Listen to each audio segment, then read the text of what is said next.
Assalamualaikum warahmatullahi wabarakatuh. Jam 9 kita berusaha untuk tepat waktu. Kenapa kami belum bisa terkenal jam karet?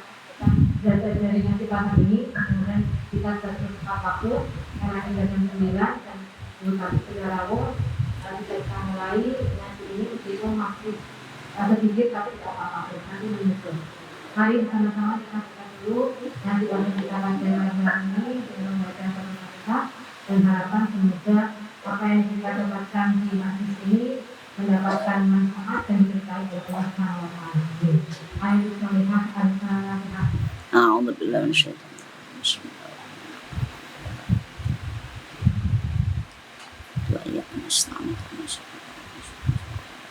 Selanjutnya langsung kita ke lanjutan edisi ketiga. Hari ini akan membahas tentang hadis dan istinja. Ada di Ustaz Muhammad.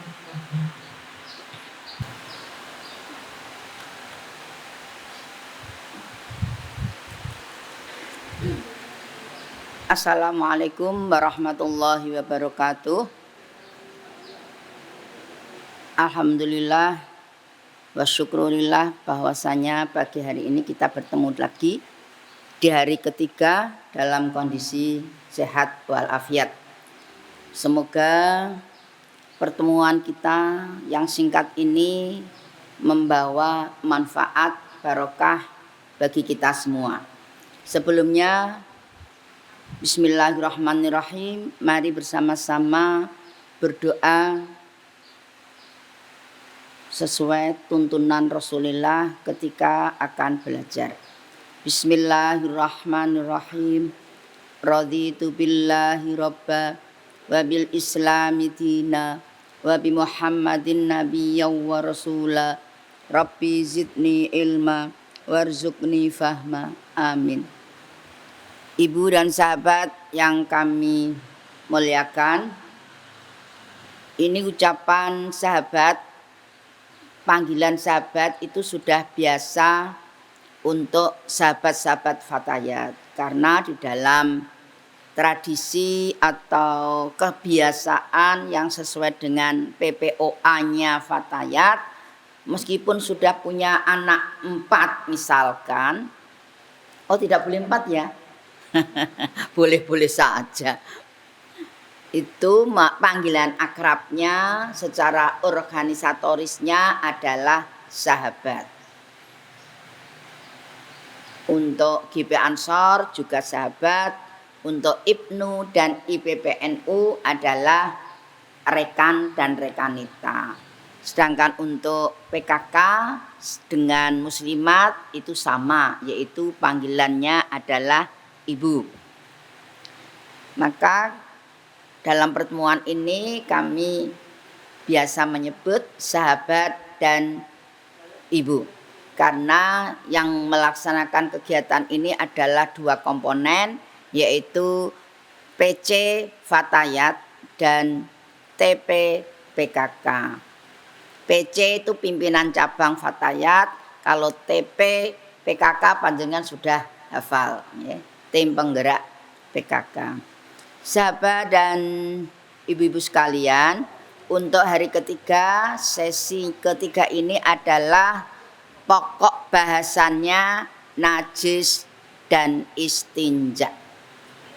Najis itu apa? Apakah sesuatu barang yang menjijikkan itu pasti najis? Ternyata tidak. Seperti kecoa itu kan menjijikkan, ternyata tidak najis. Najisnya itu kalau kecoa itu jelas keluar dari kotoran, itu jelas. Lalat itu menjijikkan tapi tidak najis.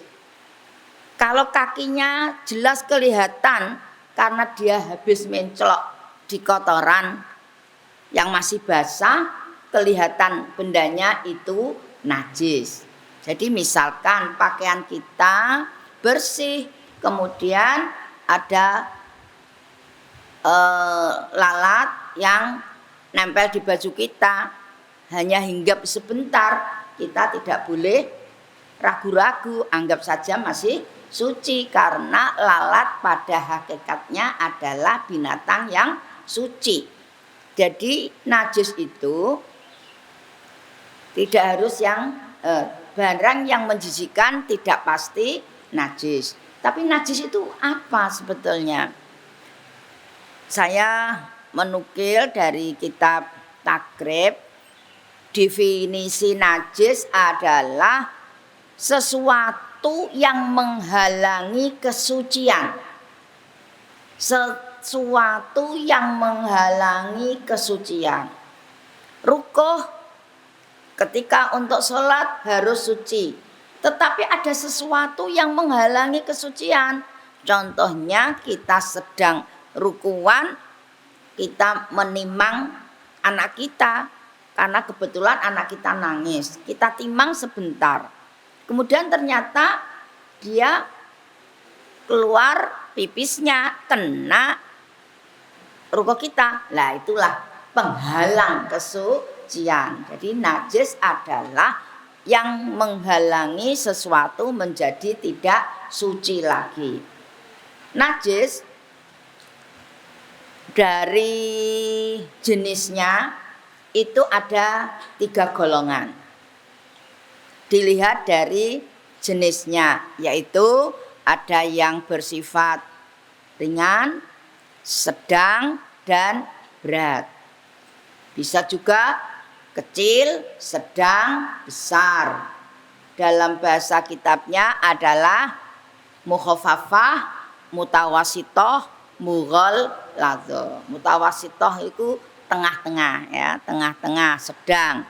Sekarang kita bicarakan satu persatu.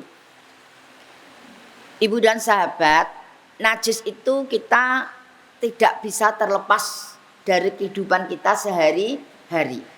Padahal kita kalau beribadah sholat itu syarat sahnya adalah suci.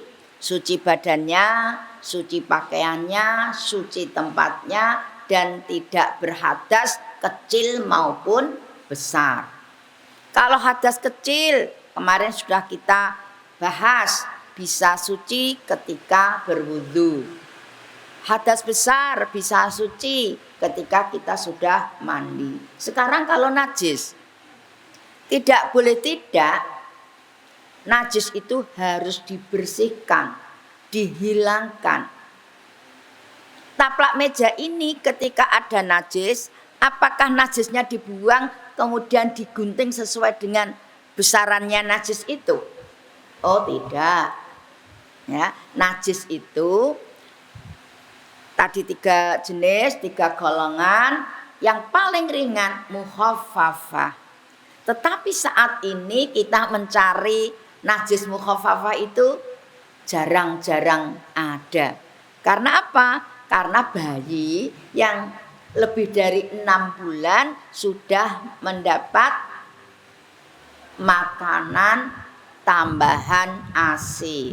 Padahal syaratnya najis mukhaffafah itu adalah ada batasan-batasannya, karena itu hanya satu-satunya. Najis mukhaffafah itu hanya terdapat pada kencing bayi. Ada qaidnya, ada kriterianya, ada batasnya. Bayi yang bagaimana? Harus laki-laki. Usianya berapa? Maksimum 2 tahun. Makanannya bagaimana? Tidak makan apa-apa kecuali air susu ibu. Jadi kesimpulannya untuk saat ini sudah tidak ada lagi. Kami ulangi, najis mukhaffafah adalah najis bayi laki-laki, kencingnya bayi laki-laki belum usia 2 tahun, tidak minum kecuali air susu ibu. Tetapi masih banyak juga karena masih usia sebelum 6 bulan. bayi lahir laki-laki sebelum 6 bulan. Batasannya sekarang 6 bulan. Karena lebih dari 6 bulan sudah mendapat makanan tambahan. Lah ini berarti bayinya masih banyak. Oh masih. Yang usia 6 bulan ke bawah. Kalau dulu saya bahkan 4 bulan harus sudah mulai ditambah makanan tambahan. Tapi sekarang tidak lagi 4 bulan tetapi 6 bulan. Ibu-ibu muda dari sahabat-sahabat Fatayat pasti itu nunggu sampai 6 bulan. Ketika saya punya anak itu hanya batasannya 4 bulan. Tapi justru nenek kita, orang tua kita, bayi lahir sehari sudah dilotek, ya itu kuno, ya.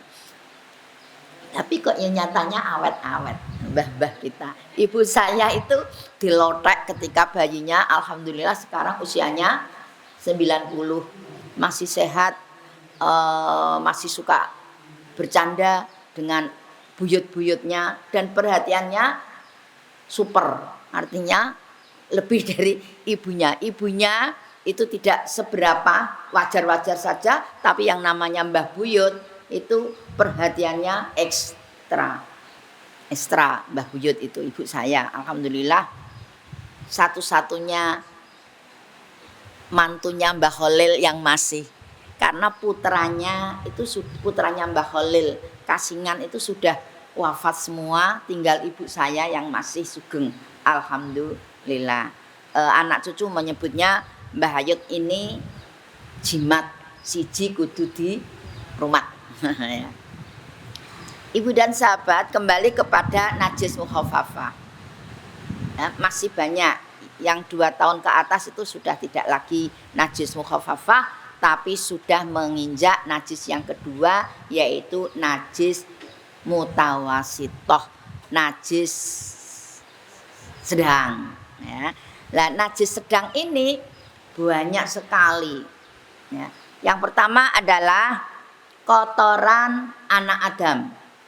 Kotoran anak Adam, cair maupun padat, yang keluar dari kubul maupun dubur. Ya, jalan pembuangan depan maupun belakang. Itu najis. Ya, najis sedang.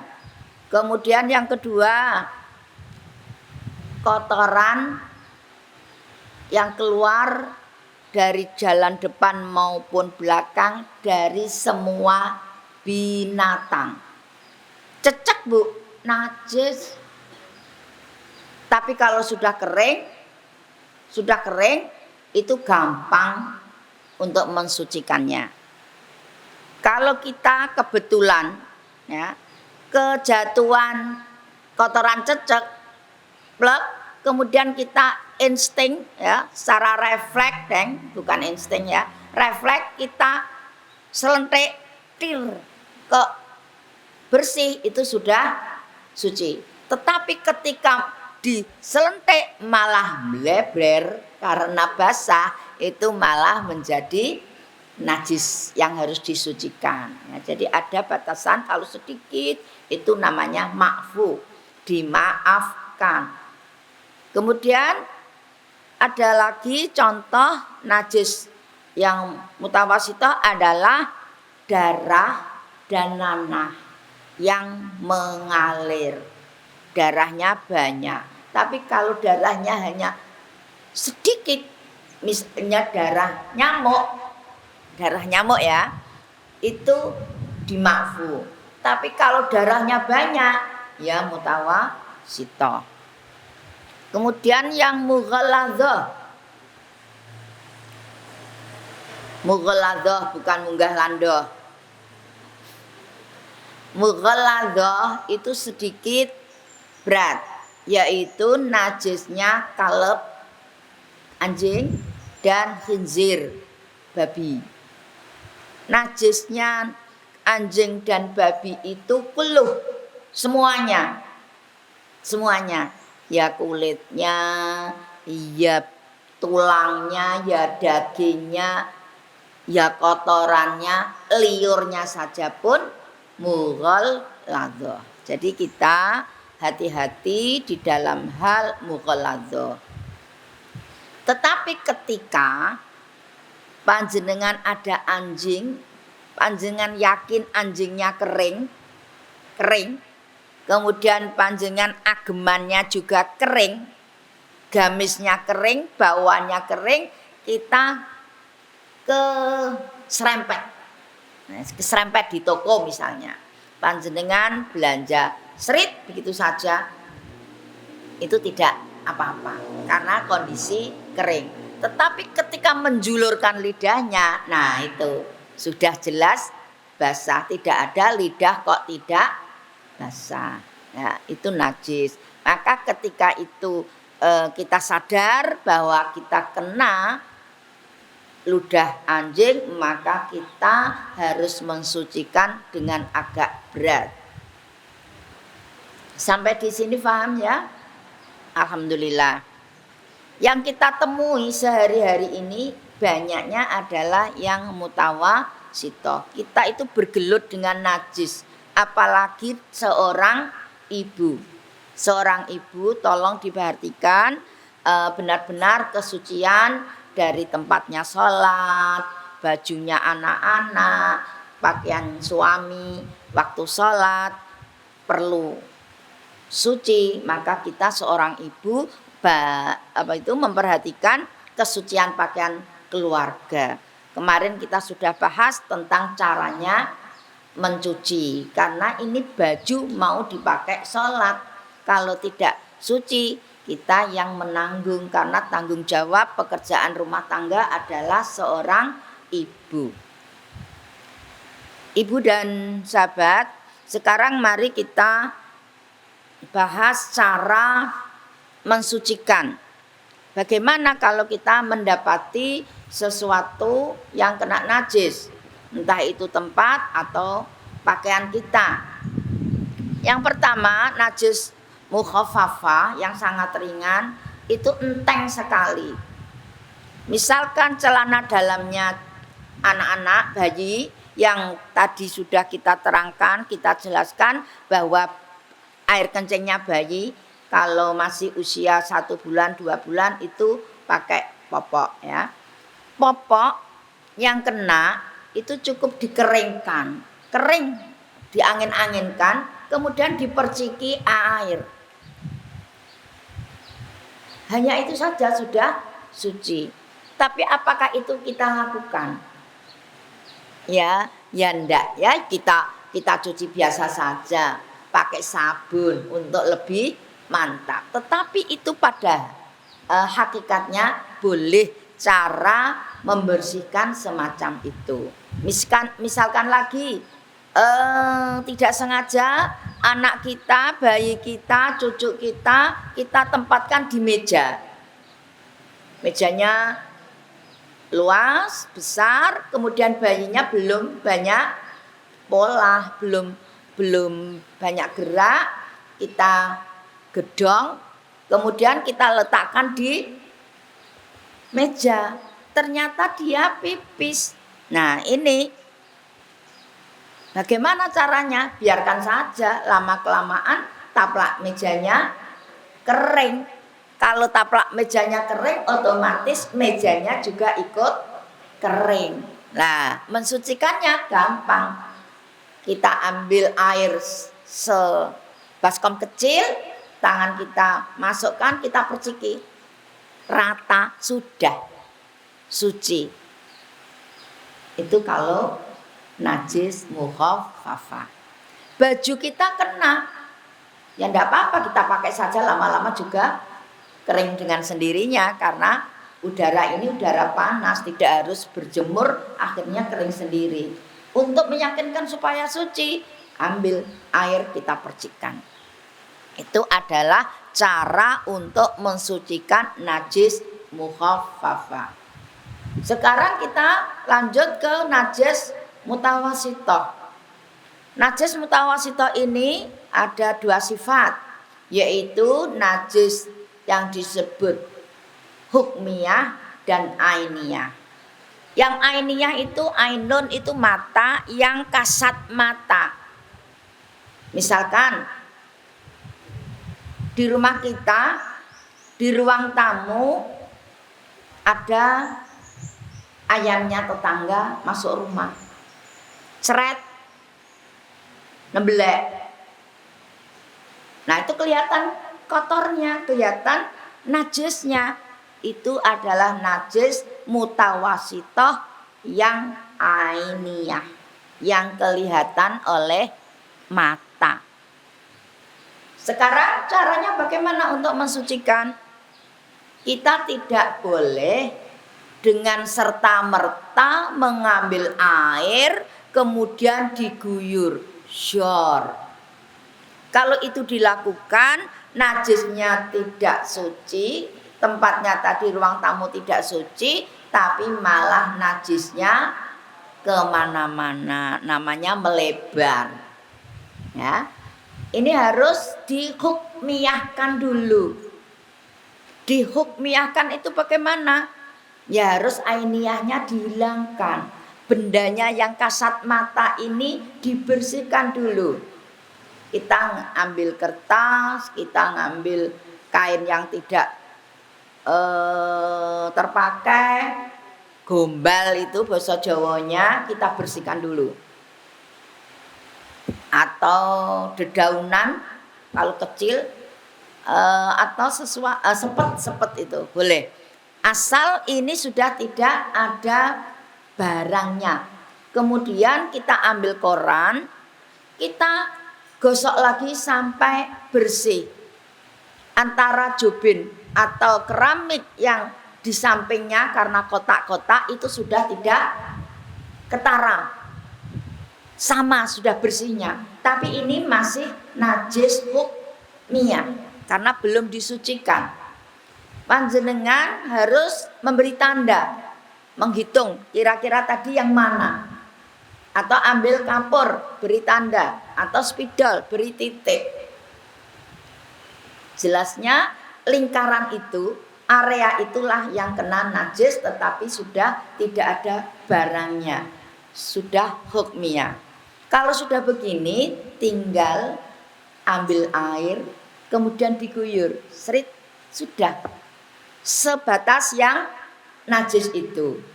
Itu cara untuk membersihkan najis mutawasitoh. Sedangkan kalau kena baju, pakaian, sarungnya suami, hilangkan dulu najisnya.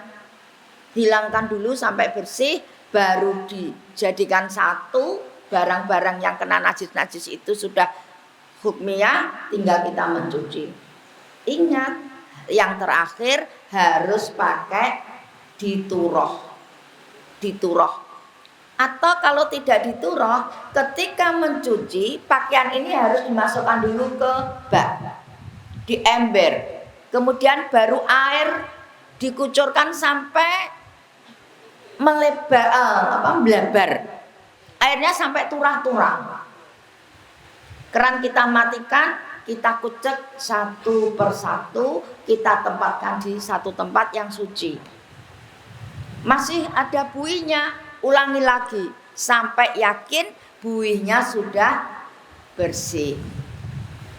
Itu tidak usah dituroh satu persatu, boleh. Asal tadi airnya sampai melimpah, ya, sampai kocar-kacir, sampai banyak. Dan barangnya itu lebih dulu daripada airnya. Kadang-kadang kalau musim kemarau karena kesulitan air, kita punya stok air di ember-ember yang banyak. Kemudian tinggal plung satu, plung di sini, nanti dikocok lagi di plung satu di ember yang lain. Itu tidak tepat. Harus airnya ini dituangkan sampai blabar. Jadi itu cara mencuci.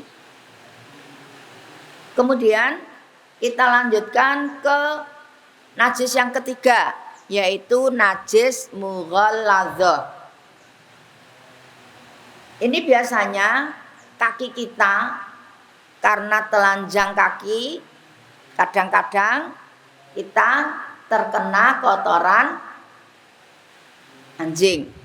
Nah, ini kita cuci biasa dulu sampai bersih, kemudian diulang mencucinya sampai 7 kali, dan di antara satu dibersihkan dengan debu.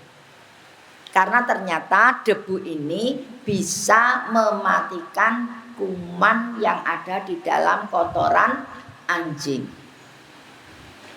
Biasanya ala santri itu tidak usah sulit-sulit, dibawa saja ke laut. Karena di laut itu kan pantainya ada pasirnya, jadi diulet-uletkan di pasir, kemudian dicuci di laut, di rumah tinggal membersihkan ulang. Itu untuk menghilangkan najis mughalladhah.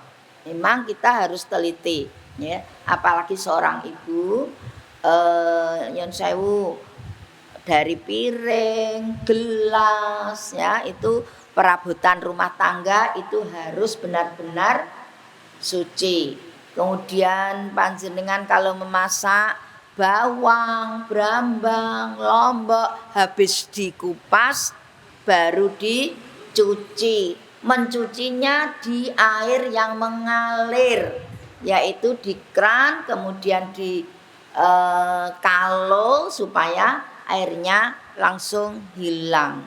Jangan ada kobokan kemudian dimasukkan, sudah langsung itu dianggap bersih. Karena begini ibu-ibu, dikhawatirkan waktu membeli di pasar kena najis tapi tidak tahu. Apalagi hasil pertanian mengurangi pupuk buatan, memakai pupuk kandang. Takutnya nanti ada molekul yang kecil yang nempel di kulit brambang misalkan. Itu kan kemungkinan ya terjadi. Jadi seorang ibu harus benar-benar teliti, tetapi tidak boleh was-was. Dzon saja. Punya keyakinan cukup ya sudah. Nanti jangan-jangan ibu brambang sudah dirajang terus dikocor sampai dibersihkan lagi, ya hilang vitaminnya, ya, malah sepo. Kemudian lombok dirajang sudah dicuci dari awal, dirajang, kemudian dicuci sampai bersih, tidak usah seperti itu, ya. Ada buah-buahan yang dicuci sampai bersih baru dikupas. Ada juga buah-buahan yang dikupas dulu baru dicuci. Jadi ibu harus tahu persis ini menghilangkan dadak atau menghilangkan najis, menghilangkan debu atau menghilangkan sesuatu yang kotor. Jadi memang ibu itu harus menjaga kebersihan, karena di dalam agama kita an-nadzafatu minal iman, ya. Bersihkan badan kita dari najis, bersihkan pakaian kita dari najis, dan itu diharapkan zahiran wa batinan, bersih luar dalam, artinya hatinya pun harus qalbun salim. Apa itu qalbun salim? Bersih dari sifat dengki, iri, dendam, suka menyombongkan diri, bakhil. Itu kan penyakit hati, dan itu manusiawi. Jadi ibu suatu ketika ingin marah, marahlah, tapi harus bisa mengontrol emosi. Marahnya sebentar saja, dan marahnya harus menggunakan kata-kata yang kondusif. Jangan, ini ibu kan mandi ya, kalau ada anaknya misalkan jengkelke, jangan sampai ibu mengata-ngatai, atau orang Jawa bilang apa, misok, atau ya naudzubillah min dzalik, kowe iso ben ngene. Nah, jangan sampai Tapi kalau ayah saya itu niru bapaknya. Mbah Khalil itu kalau mengata-ngatai santrinya itu kucing belang. Jadi abah saya juga begitu, kucing belang. Ternyata kucing belang itu maksudnya tidak mengata-ngatai, justru mendoakan. Kok ngoten, Mbah? Saya tanya. Kucing belang itu kucing telon. Warnanya 3 warna. Ada putihnya, ada hitamnya, ada bang asemnya. Itu biasanya kucing yang bang telon itu disukai banyak orang. Daripada hitam mulus, itu lebih suka kepada kucing yang bang telon. Lah, kembang telon ini untuk mengata-ngatai santri supaya santri ini kelak menjadi orang yang disukai banyak orang. Padahal santrinya sudah mengkeret karena sudah didudukani kiainya. Jadi ibu-ibu juga kalau duka kepada putranya, bocah kok ngono, sok ben dadi dokter iku. Nah, bocah kok ngono, sok ben dadi kiai iku. Nah, kan marahnya tersalur, doanya dapat. Ya. Kucing belang, itu kan kelihatannya marah, ya. Tapi itu adalah sebuah doa. Ibu itu mandi loh, ya. Jangan sekali-kali ketika panjenengan duka sampai mengeluarkan kata-kata yang tidak baik. Kita lanjutkan, tiga-tiganya sudah, macam-macam najis sudah, cara menyucikan juga sudah. Sekarang yang terakhir adalah tentang istinja. Istinja itu basa Jawane. Nah, panjenengan wis bisa menebak. Bahasa Indonesianya cebok. Cebok, istinja. Ya. Ibu-ibu kelihatannya sepele. Setelah buang air kecil, pria, laki-laki dan perempuan itu beda. Dianjurkan karena kita ini perempuan, bahas saja yang perempuan. Karena kakong juga ada adabnya.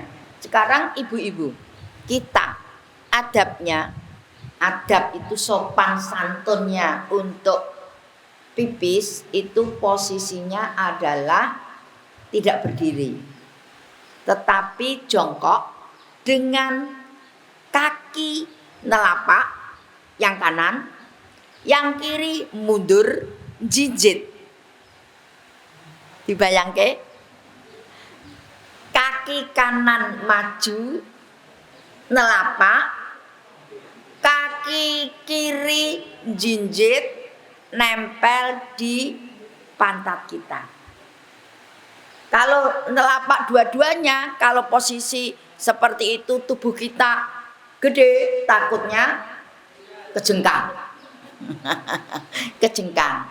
Maka posisinya untuk menahan tubuh, kaki kanan di depan nelapak, kaki kiri jinjit, tumitnya nempel di pantat kita.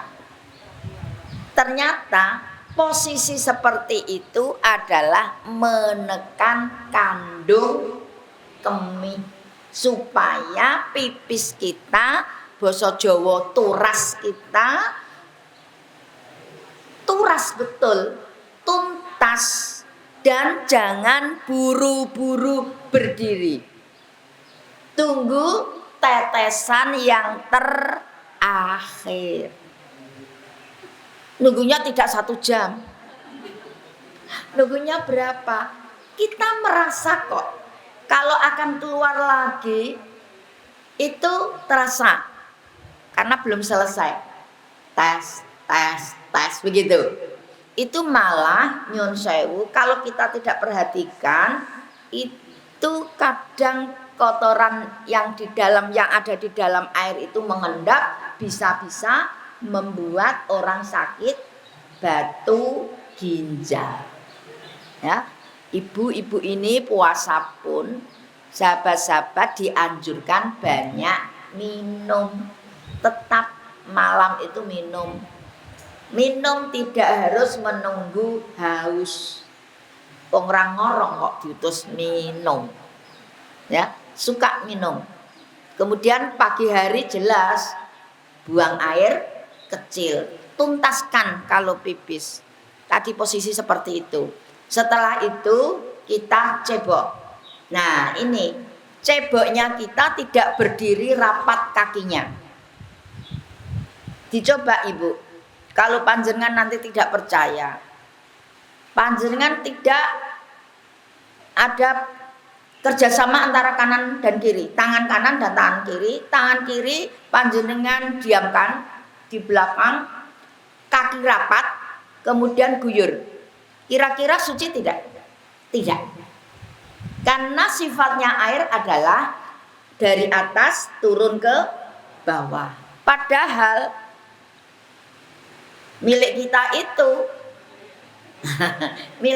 itu ke atas. Karena posisi kita berdiri, maka caranya adalah kita dua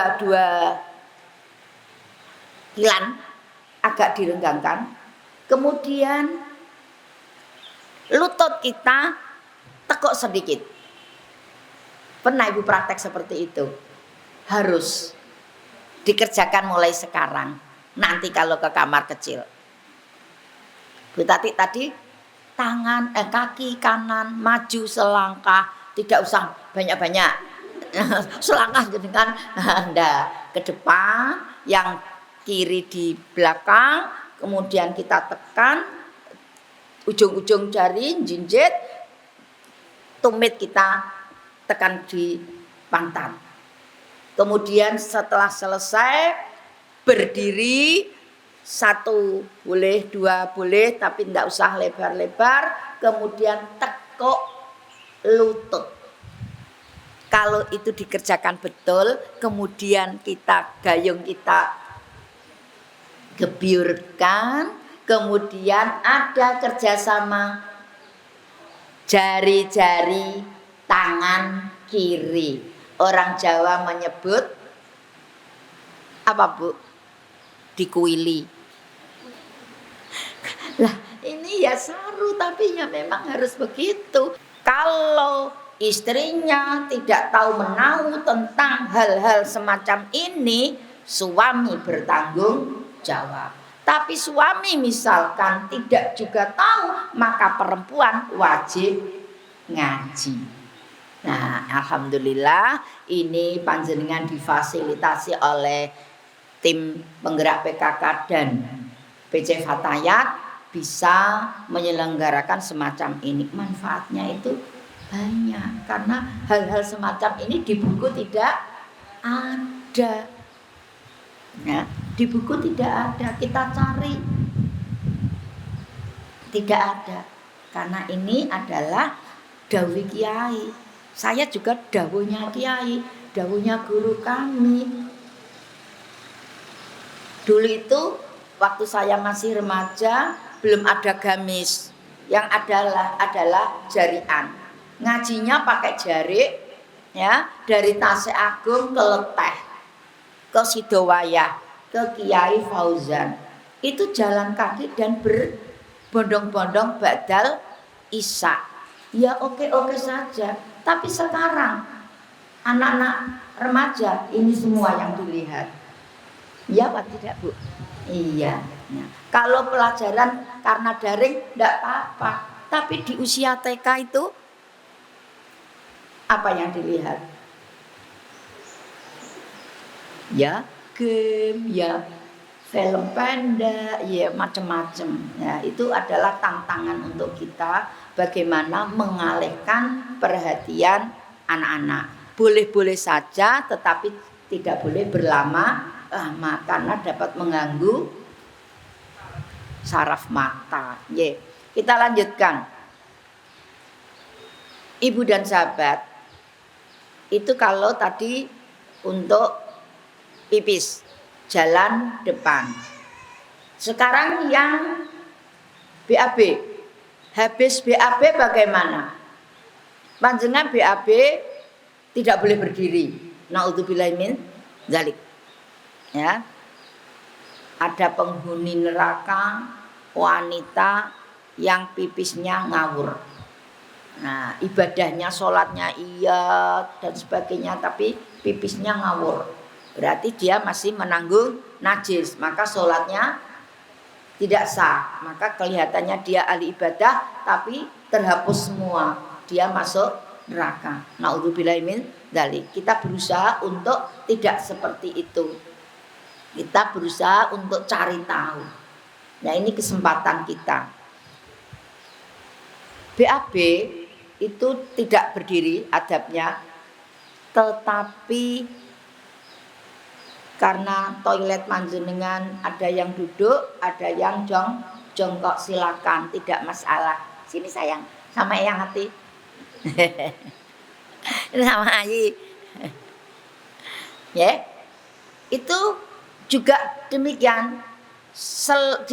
Dirasa sampai kotoran itu tuntas. Selesai, kemudian panjenengan cebok. Itu juga partisipasi tangan kiri diperlukan. Jari-jari telunjuk diperlukan. Ujungnya harus masuk ke lingkaran. Bersihkan. Kalau Bu Hafid menyebut wiru-wirunipun Bu Tanti. Iya.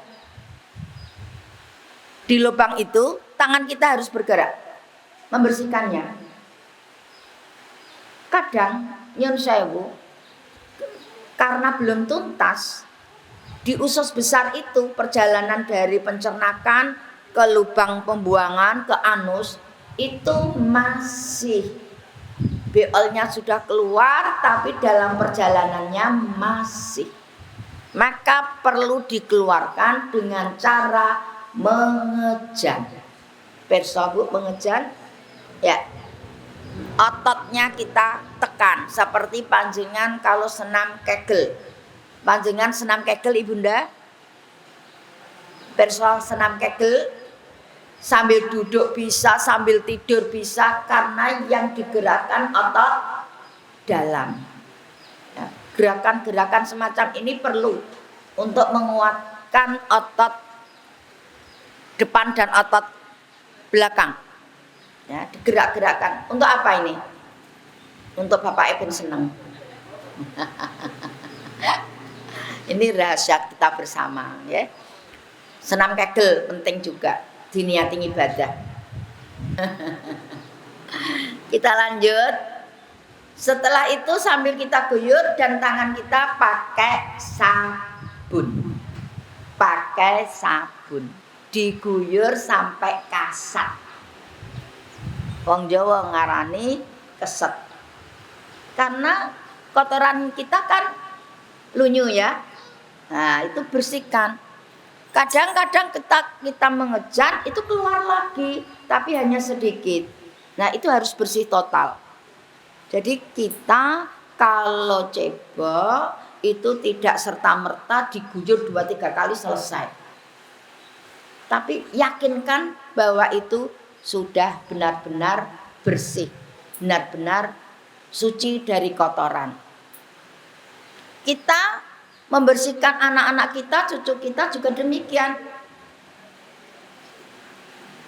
Kita meremas sabun, kemudian kita bersihkan sampai bersih. Nah, ini sekarang bayi. Bagaimana ibu-ibu kalau bayi kita yang beol? Nah, ini kalau masih bayi betul, masih 1 bulan misalkan, itu pakai tisu dulu. Ya, setelah kita tisu basah itu benar-benar sudah bersih kotorannya, kita menggunakan air dengan kendi kecil atau dengan teko kecil ya, tapi airnya air hangat. Air ribet Bu, ya memang ribet. Jangan menyepelekan najis. Kadang-kadang banyak ibu-ibu itu hanya dibersihkan dengan tisu saja. Itu belum suci.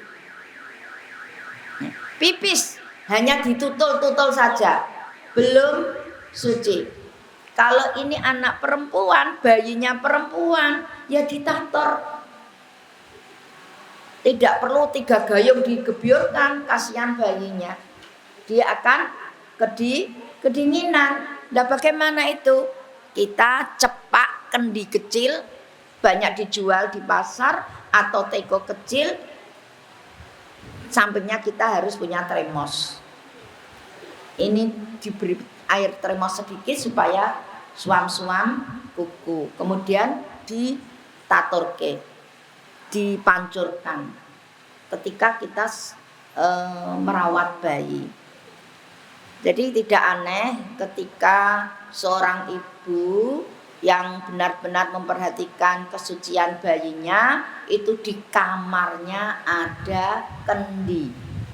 Tidak untuk apa-apa tapi untuk mensucikan ketika anak itu beol maupun pipis. Dan ada ember. Embernya untuk apa? Untuk tadung airnya tidak kemana-mana. Karena ini bayi, najisnya, pipisnya juga masih sedikit, kita juga membersihkannya secukupnya saja. Embernya juga bukan ember yang besar. Ya. Setelah itu kita buang, seketika kita bersihkan lagi, kita sucikan lagi, kita masukkan kamar lagi.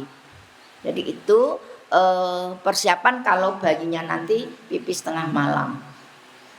Ada juga ibu yang sembrono, hanya diganti saja, popoknya diganti. Apalagi sekarang pampers dibiarkan saja sewengi-wengi, akhirnya iritasi. Ya. Ini mengakibatkan tidak sehat. Sebetulnya pampers itu memudahkan para ibu muda ketika bayinya diajak keluar rumah. Tapi karena pinginnya praktis, yaitu dipakein pampers. Nah ini untuk kita anjurkan untuk tidak sering-sering memakai pampers. Kita gunakan ketika dibutuhkan saja. Tapi memang kumbar tambah banyak. Ya, sekarang itu bayi-bayi kan ibu-ibu muda tidak ada kumbahan bayi, kumbahan pakaian popok sampai banyak. Kalau dulu waktu saya ya gantangan yang payung itu sampai penuh. Saya kira itu cukup istinja untuk perempuan, untuk dubur dan kubul untuk mencucikannya, najisnya sudah, macam-macamnya najis sudah. Barangkali ada yang bertanya, kami persilahkan. Oke, monggo. Bu Lurah Leteh, monggo Ibu. Ibu kok. Waalaikumsalam. Perkenalkan saya dari Tim Penggerak Jakarta Lurah Leteh ke Budi Analawiyah. Budi Balik. Nggih, ponakanku. Lah dia matur budhe kan ponakan. Anak saya itu. Yang mau saya tanyakan tentang BAB. Yeah. Tadi aturannya yang betul kan jongkok ya. Misal setelah melahirkan sebelum 40 hari kita kan dilarang untuk jongkok. Misal kebetulan untuk klosetnya kloset zoom, klosetnya itu kloset jongkok. Nah, pripun itu solusinya supaya tidak kita menyalahi aturan agama. Terima kasih. Wassalamualaikum warahmatullahi wabarakatuh. Terima kasih, pertanyaan yang bagus. Bagaimana solusinya ketika seorang ibu yang baru melahirkan tidak boleh karena hitting ya, pakai obrasan, diobras, tidak boleh jongkok, padahal dia mau BAB. Gampang kok, gampang. Di toko ada itu. Apa? Kursi yang tengahnya berlubang. Kursi dingklik apa itu? Plastik tinggi segini ya. Tengahnya berlubang. Kalau tidak ada, kebetulan di toko tidak ada, buat sendiri. Kursi dilubangi tengahnya. Ya tidak panjenengan yang membuat. tukang, ya, suami yang bertanggung jawab demi kesehatan istri, maka dibutuhkan kerjasama yang baik, keharmonisan keluarga untuk menciptakan keluarga sakinah mawaddah warahmah. Kan itu ibu melahirkan, kalau orang Malaysia menyebut akibat laki-laki. Perempuan melahirkan itu akibat ulah laki-laki. Kalau kita tidak menyebut seperti itu, ya. Rumah sakit Babaran kalau di Malaysia kan rumah sakit korban laki-laki. Astagfirullahaladzim, ya enggak apa, itu hanya istilah saja. Kalau kita bersalin, ya. Lu salin ganti baju lah, malah aneh lagi. Tidak, ya. Itu rumah sakit bersalin untuk istilah kita. Jadi ibu kalau panjenengan nanti punya cucu, ya, tidak panjenengan yang Babaran atau tetangganya yang Babaran dalam kondisi seperti itu, BAB-nya solusinya adalah menggunakan kursi yang berlubang. Kalau tidak pakai kursi, misalkan hanya pegangan begini, malah membahayakan. Takutnya kepleset, itu malah mengandung risiko, ya. Monggo yang lainnya, ya monggo. Ini sahabat saya, meskipun tertutup masker, saya mengenalinya. Monggo. Assalamualaikum warahmatullahi wabarakatuh. Waalaikumsalam. Di Kota Satu ini menanyakan mengenai istilah. Kalau masih muda, kemungkinan untuk buang air kecil itu kanan tadi yang depan, kemudian tapi kalau habis jatuh atau yang sudah lansia itu biasanya kan tidak dapat seperti itu. Nah, kalau di WC duduk, apakah boleh seperti itu? Ya. Jadi tidak seperti tadi, tapi di WC ya duduk. Usah duduk. Ampun? Ya. Jawabannya tadi kan dianjurkan kalau memungkinkan lutut kita mampu untuk mengerjakan. Sholat saja kalau tidak mampu berdiri boleh dengan duduk. Itu sholat. Apalagi buang air kecil. Adabnya tadi seperti itu. Kalau terpaksa tidak bisa, silakan di kloset duduk. Padahal sebetulnya kloset duduk dan jongkok itu menurut kesehatan lebih sehat jongkok karena mengurangi resiko ambeien. Karena tekanannya jongkok dengan duduk itu lebih tinggi duduk. Kalau jongkok itu tanpa tekanan. Lah tekanan-tekanan yang terus-menerus bisa, dalam tanda petik ya, bisa, tidak mesti, bisa memicu terjadinya ambeien. Jadi kalau tadi kembali ketidakmampuan lutut karena usia, dipersilahkan. Ya, sholat saja boleh duduk kok, apalagi buang air kecil, silahkan menggunakan kloset duduk. Memang ibu-ibu sekalian, kalau lansia itu malah dianjurkan ketika masuk ke kamar mandi tidak perlu dikunci, ya, hanya jeglek itu saja tanpa digrender, karena yaitu resikonya orang sepuh, ya, bisa ada terjadi sesuatu di dalam kamar mandi. Karena kami sendiri punya sahabat belum begitu sepuh, Ternyata sehari itu tidak ada. Putranya mengajar, ketika pulang ibunya dicari tidak ada, ternyata di dalam kamar mandi yang terkunci. Ketika didobrak, beliaunya sudah kondisi koma. Kemudian dibawa ke rumah sakit, kemudian perawatan di ICU, alhamdulillah sadar, sekarang berlatih jalan. Ya, sudah sepuh baru berlatih jalan. Beliaunya di kursi roda. Itu sahabat saya, teman haji sekamar. Monggo yang lainnya. Ya, monggo.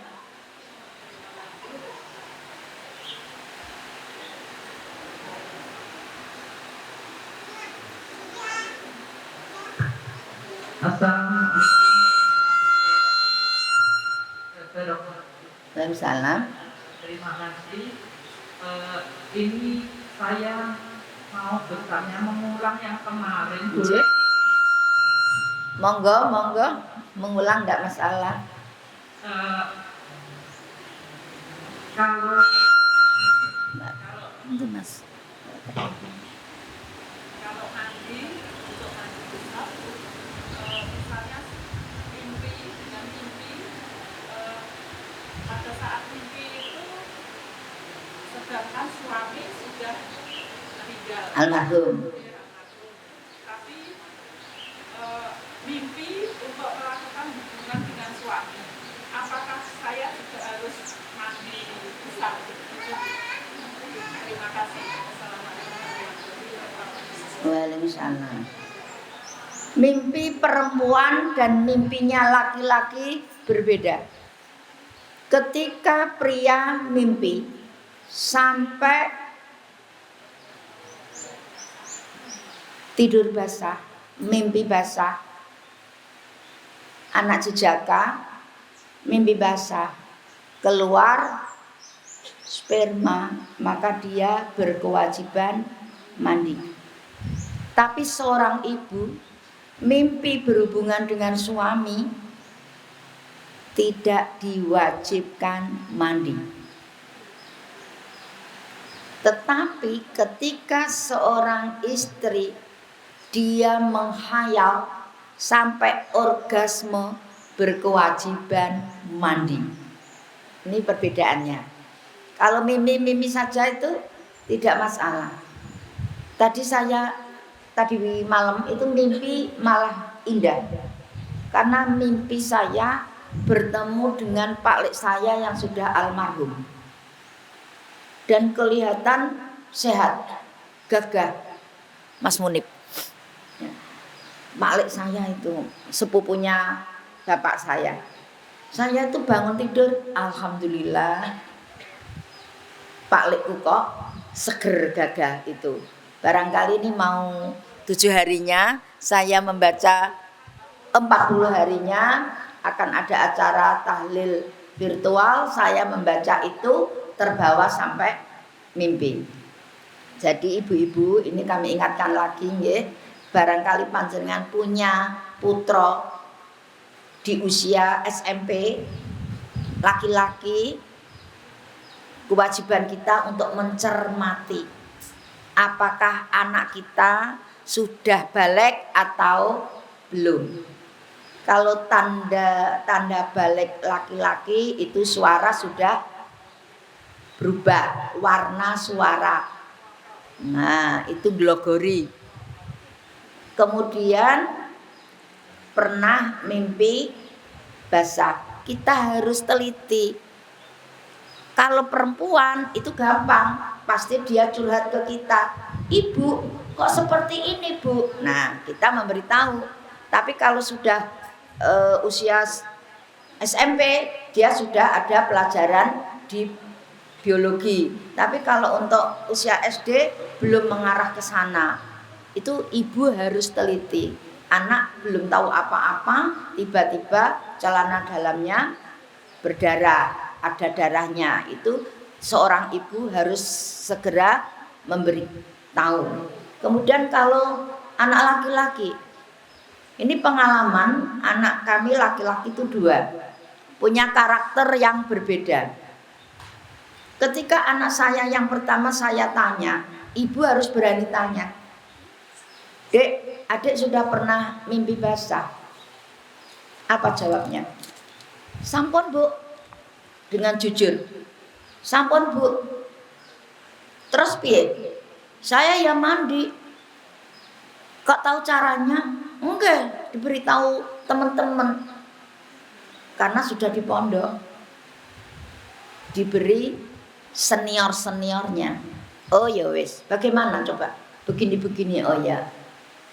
Kemudian yang adiknya, saya tanya, selang berapa tahun, Dek, sudah pernah mimpi basah? Ibu, ngoten kok ditakokke. Nah, ya, jadi ini berbeda. Yang satu dengan jujur mengatakan sudah, yang satu malu. Berarti kalau jawabannya seperti itu, berarti sudah pernah. Jadi pergaulan dengan senior itu sangat dibutuhkan, maka kita harus memiliki teman sebaya yang baik, mencarikan lingkungan yang sehat. Kebetulan anak saya itu SMP-nya 2, di SMP 2, tapi sudah mondok di Mbak Iya.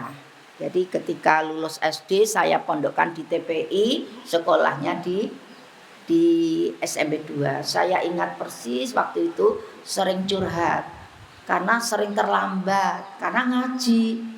Dia buru-buru, kemudian naik sepeda dari pondok pakai celana panjang atau sarung, kemudian di budenya itu di musola Umar Idris Kauman itu sarungnya atau celana panjangnya dilempar begitu saja di pondok, dilanggar di musola, kemudian ngebut. Kemudian pintu sudah tertutup, pintu gerbang sudah tertutup. Kemudian guru penjaga itu mengatakan begini, cah pondok itu nakal-nakal, mesti kok telat. Itu curhat ke saya. Gurunya juga kebetulan ada tetangga saya yang menjadi guru sana. Kemudian anak saya digiring ke BP. Karena gurunya ini saya pasrai tentang anak saya, dia mengikuti dari belakang. Kenapa ini putranya Bu Tati kok di BP? Ternyata diberitahu kesalahannya ini. Kemudian bu gurunya ini memberitahu ke saya, Bu Tati, putrane panjenengan begini. Kemudian saya ke anak saya, Dek, kamu seperti ini. Iya, ngajinya sampai siang. Nah, ini kan kontradiktif antara dia di pondok harus ngaji, kemudian peraturan di sekolah jam sekian harus masuk, pintu gerbang ditutup. Nah, solusinya bagaimana? Pendekatan. Kami matur kepada kepala sekolah karena kebetulan kepala sekolahnya juga tetangga saya. Kasaran itu, Pak, anak saya ini begini. Ini kesolusinya. Oh ya, nggak apa-apa Bu, dispensasi untuk putranya Ibu. Nah, semuanya itu kalau dibicarakan dengan baik-baik akan ketemu. Saya tidak menyalahkan pondok, karena saya sudah pasrah anak saya di pondok, juga tidak menyalahkan sekolah karena sekolah juga menegakkan peraturan. Tetapi karena approach, pendekatan, akhirnya ada titik temu. Meskipun waktu itu anak saya dicap, tadi anak pondok nakal, saya tidak terima itu sebetulnya. Maka anak saya beri semangat. Kamu harus bisa mengalahkan teman kamu yang tidak di pondok. Artinya nilainya harus lebih baik. Dan alhamdulillah ternyata betul. Dari mendapat dorongan dari orang tua, motivasi dari orang tua itu sangat dibutuhkan. Nah, saya perlunya apa? Karena saya mencarikan lingkungan yang baik untuk anak saya. Karena saya kebetulan waktu itu belum pensiun, ayahnya juga kerja rutin. Lah anak saya nanti siapa? Nah padahal anak itu tanggung jawab orang tua. Kalau anaknya tidak benar, maka tanggung jawab ayah ibunya. Nah solusinya bagaimana? Pasrahkan ke kiai, kita mencari rezeki untuk kebutuhan anak. Jadi tapi tidak boleh kita terus 100% pasrah kepada pondok. Kita orang tua harus selalu memantau kegiatan putra-putranya. Demikian ya ibu-ibu ya. Monggo lanjut. Ada yang masih bertanya tentang istinja dan najis? Perawatan bayi, mandinya sekarang. Memandikan bayi. Memandikan bayi itu kan bayi disabun, dimasukkan ke bak. Begitu toh? Tidak bayi kemudian diguyur-guyur, itu tidak.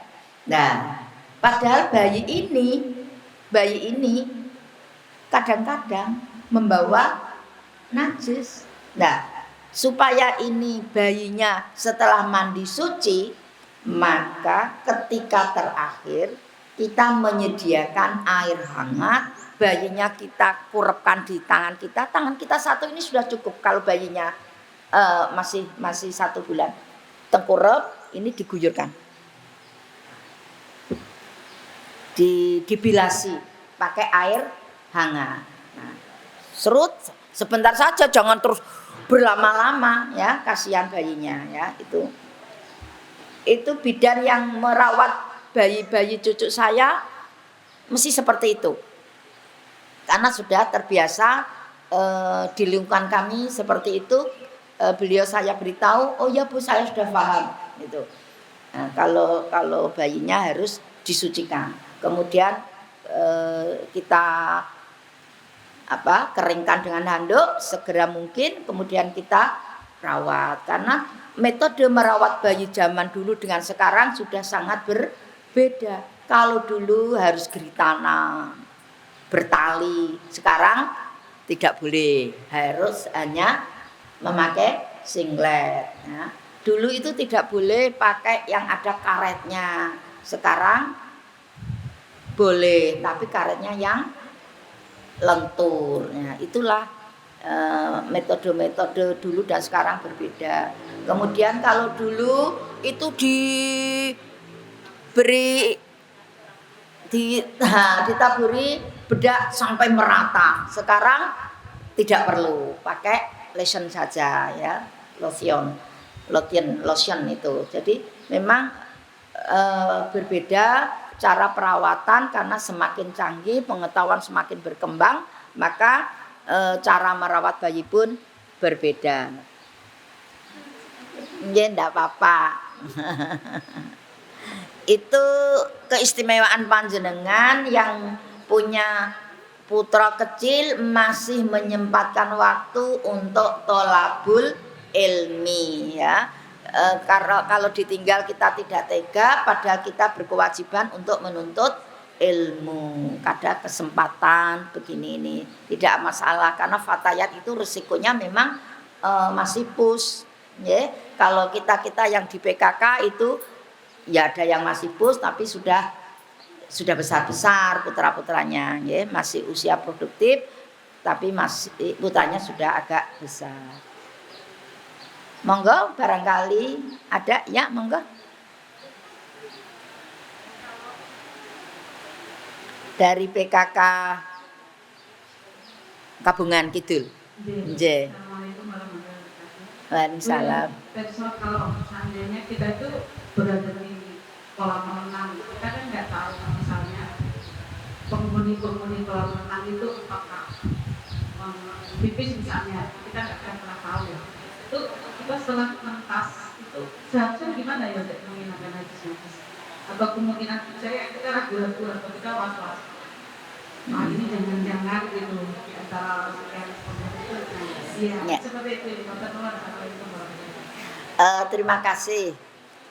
Kalau pas Ramadan tidak dianjurkan untuk berenang. Kalau Ramadan ya, tidak dianjurkan untuk berenang. Dikhawatirkan dapat membatalkan puasa. Karena apa? Kemungkinan air itu bisa masuk lewat lubang-lubang dengan tidak sengaja. Karena yang dapat membatalkan puasa adalah sesuatu yang masuk ke mulut kita, ya. Kemudian ke lubang-lubang, kalau lubang infus tidak apa-apa, masuk infus tidak apa-apa, vaksinasi tidak apa-apa, obat mata juga tidak. Tapi hidung, ketika kita memasukkan sesuatu cairan yang banyak ke hidung dapat membatalkan. Nah, ini karena pertanyaannya secara umum tidak harus di bulan Ramadan. Bagaimana solusinya kalau kita berenang? Berenang itu kemungkinan ada anak kecil yang pipis di situ. Itu najisnya bagaimana? Perlu diketahui bahwa ketika air banyak, kemudian ada najis yang tidak merubah warna, bau, rasa, maka air itu suci. Ya, air itu tetap suci. Contoh, sumur kemasukan batang tikus. Tikusnya najis. Air sumurnya bagaimana? Tetap suci karena tidak merubah warnanya, baunya maupun rasanya. Kita ambil. Lah ini tadi yang dikhawatirkan najisnya. Najisnya jelas dia tidak najis, badannya tidak najis. Tetapi kuman, baksil yang tidak kasat mata, yang besarnya 0,000 mili, itu bagaimana? Ya, ini solusinya kita mandi. Maka di ruang-ruang tertutup disediakan ruang bilas, ya. Kalau pemandian itu sehat, itu ada ruang ganti dan ruang bilas. Bilas showernya dicek dulu, ada airnya tidak. Ya, diharapkan ada. Kalau pemandian yang bagus itu ada ruang bilas dan ruang ganti baju, bukan ruang bersalin loh ya. Ruang ganti dan ruang bilas. Jadi kalau ibu masih suka berenang, lanjutkan, karena renang itu olahraga yang melibatkan semua organ tubuh. Tetapi saran saya kalau renang itu memakai baju renang muslimah, karena sekarang sudah banyak dijual di toko sampai berhijab. Jadi ada tutup kepala langsung ke, kalau di Kudus itu malah ada ruang khusus renang perempuan. Jadi jam-jamnya untuk pria dan jam-jam untuk muslimah. Kalau di Rembang sepertinya belum ada, masih Pa dan Pi, putra dan putri. Monggo. Ada lagi yang mau bertanya? Masih ada waktu loh. Monggo, mumpung ada kesempatan bertanya, silakan. Nggih, monggo. Ini masalah itu ibu merawat usia lanjut yang sudah sepuh Lansia. Lansia yang sudah tidak bisa apa-apa, misalnya pipis di tempat tidur. Itu kalau sholat tidak boleh di tempat tidur itu, karena misalnya sudah dikasih pampers tapi pernah konslet gitu loh atau gimana gitu, itu kan aslinya najis ya. Itu sholat biasanya kan tidur di situ, kegiatannya apa di situ gitu. Kalau terkait dengan sholat ini gimana ya? Apakah harus dipindah atau gitu? Terima kasih. Bagaimana solusinya sholatnya yang orang sepuh, lansia yang sudah tidak bisa berdiri, tidak bisa mandiri, padahal dia memakai Pampers. Nah, solusinya adalah sholat itu sah jika pakaiannya, tempatnya, badannya suci. Maka kita usahakan semampu kita.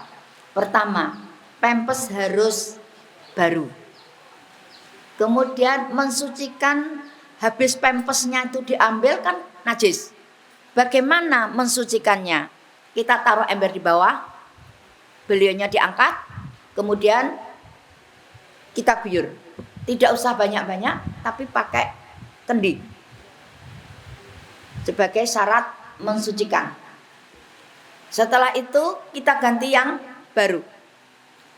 Maka usahakan kalau punya orang tua semacam itu diberi perlak. Tetapi perlaknya jangan yang panas. Kasihan beliau bisa terluka, luka panas itu. Jadi habis perlak kemudian ada kainnya. Nah, kalau beliaunya pipis jelas sudah tidak kena perlak, maka yang najisnya saja yang diganti, dibersihkan, wudhu, diwudhukan, kemudian sholat. Kalau beliaunya masih hafal semuanya, syukur. Kalau sudah lupa, semampunya. Atau kita yang mancing, Fatihah bayi, surat pendek bayi, Allahu Akbar rukuk bayi. Padahal beliaunya sudah tidak bisa apa-apa. Usahakan kalau sudah tidak mampu apapun, maka sholatnya hurmatil wakti. Jadi pas waktu zuhur. Bayi, ini waktunya sholat zuhur. Monggo. Ya sudah tidak usah berwudu, tidak usah ganti karena sudah sangat payah. Yuk kita tuntun bayi gitu. Tapi kalau sudah lupa, sudah taghayyur, sudah sudah tidak tahu mengenali dirinya sendiri saja, sudah tidak mengenali, itu sudah tidak mukallaf, tidak berkewajiban.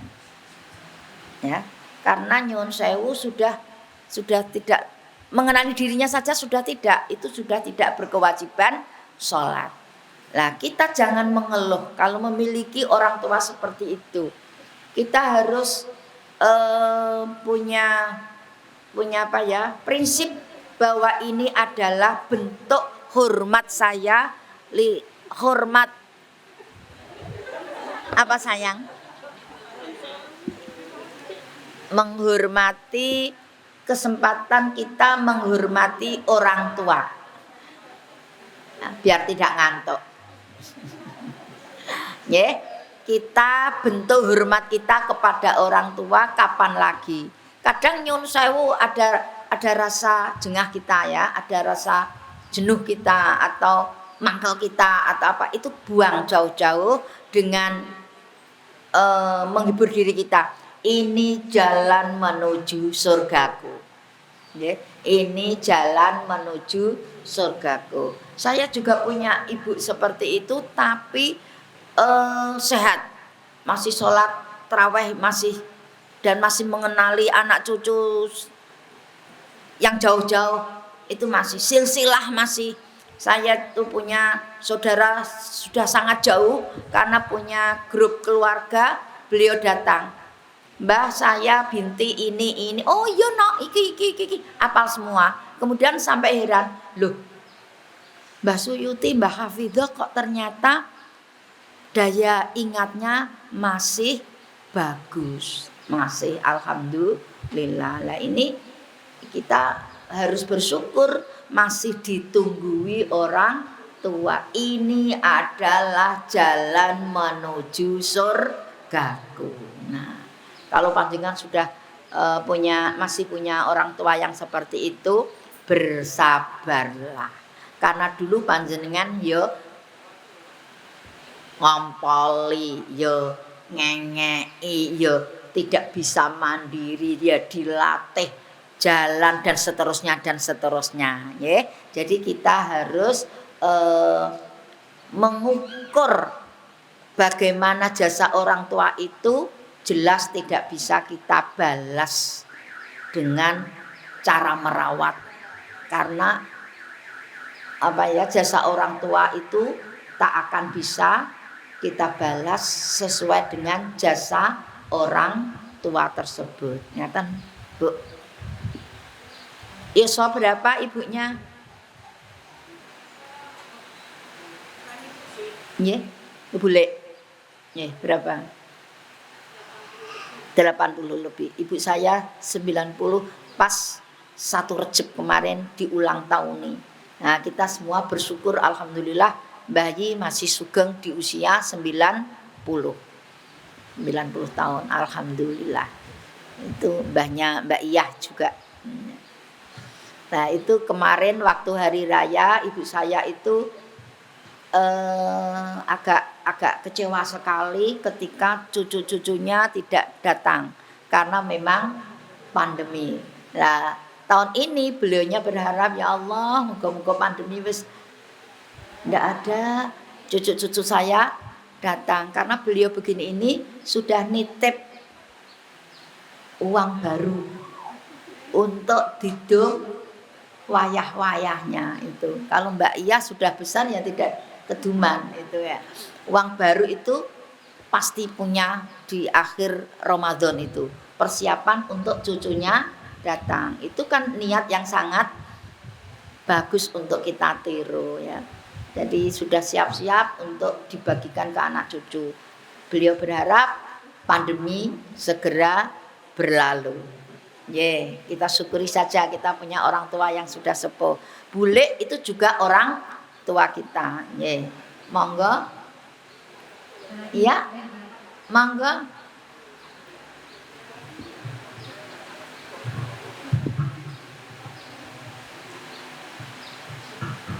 Assalamualaikum warahmatullahi wabarakatuh. Waalaikumsalam.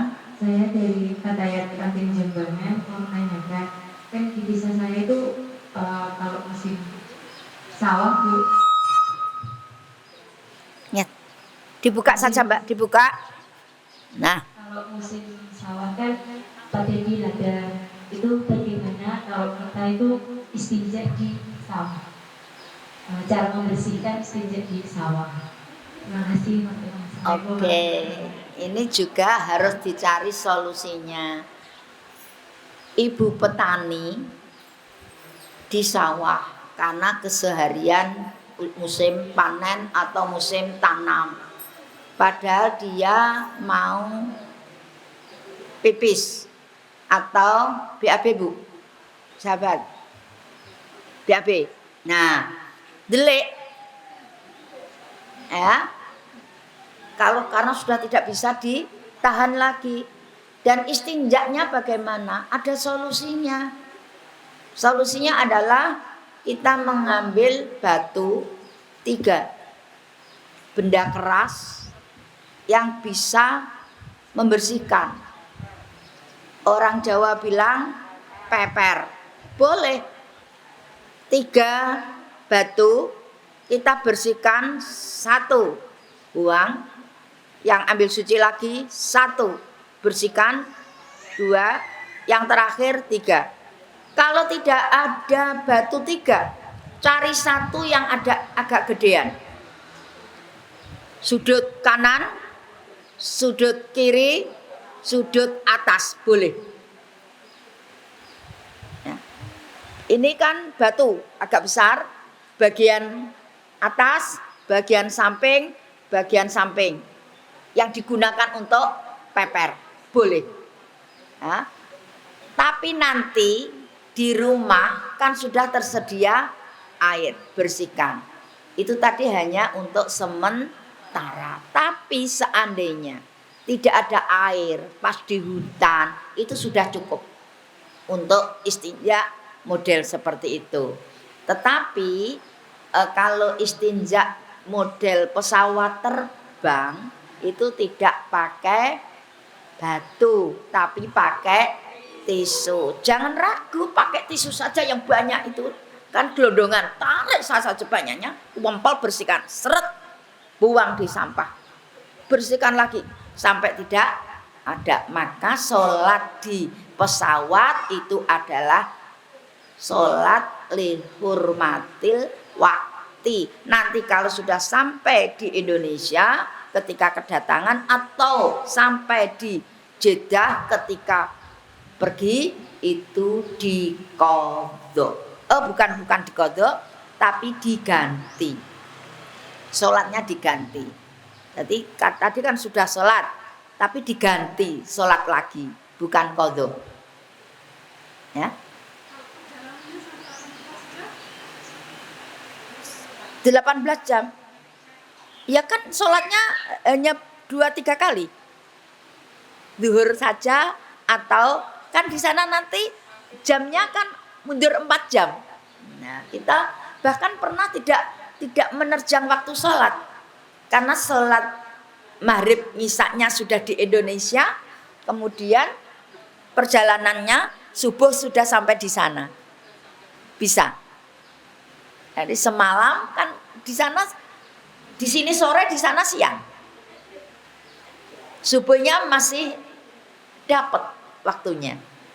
Itu pernah tidak mengerjakan sholat. Enak itu kalau berangkat malam. Tapi tidak enaknya dalam perjalanan ketika kita lihat di jendela tidak dapat pemandangan yang indah. Tapi kalau siang, saya pernah sekali siang itu saya nikmati betul. Karena indahnya alam yang semesta yang seperti itu. Di balik awan ada awan lagi, di balik awan ada awan lagi. Di balik betapa agungnya Allah, betapa maha kuasanya Allah, itu bisa menambah keimanan kita. Nikmati saja pemandangan. Jangan yang negatif-negatif. Engko nek tiba piye, nek jatuh gimana? Ini ndak usah. Kita husnudzon saja, perjalanan dinikmati. Monggo. Tadi kemarin itu pada tayangan pertama di YouTube itu ada yang bertanya kaitannya dengan wanita haid yang memegang Al-Quran terjemahan atau matnu itu bagaimana? Kalau mushaf kan tidak boleh digunakan, tapi kalau Al-Quran yang terjemahan bagaimana hukumnya? Dia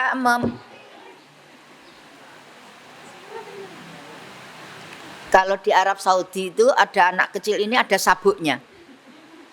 Jadi dia tidak bisa kemana-mana karena ada sabuk yang bertali. Talinya dibawa oleh ibunya, anaknya keliling-keliling bebas tapi tidak bisa jauh, hanya radius berapa meter. Ya, pertanyaannya dari YouTube itu bagaimana kalau orang itu haid, orang yang haid memegang tafsir, begitu. Ini ada dua pendapat. Kalau tafsir ansih itu tidak boleh. Tetapi ketika tafsir dan ayat Qur'annya lebih banyak tulisan tafsirnya, itu boleh.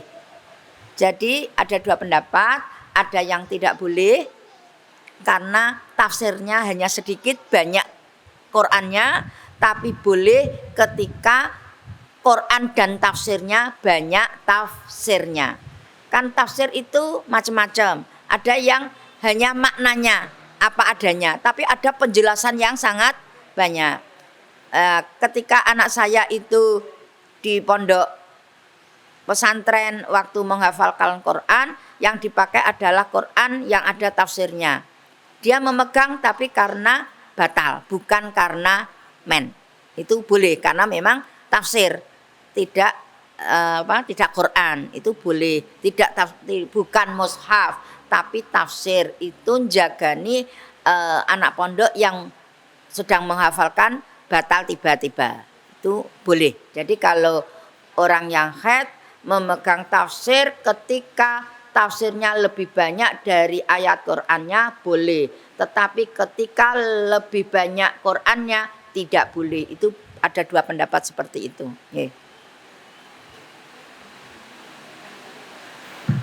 Nah, tadi ada lagi perempuan untuk alhamdulillah hasil kita sudah terakhir. Marilah kita tutup dengan doa asli. Bismillahirrahmanirrahim. Wal asri innal insana lafi khusr illal ladzina amanu wa amilus solihati wa tawassaw bil haqqi wa tawassaw bis sabr. Terima kasih atas dorongan jenengan. Besok masih ada nanti pasang lagi.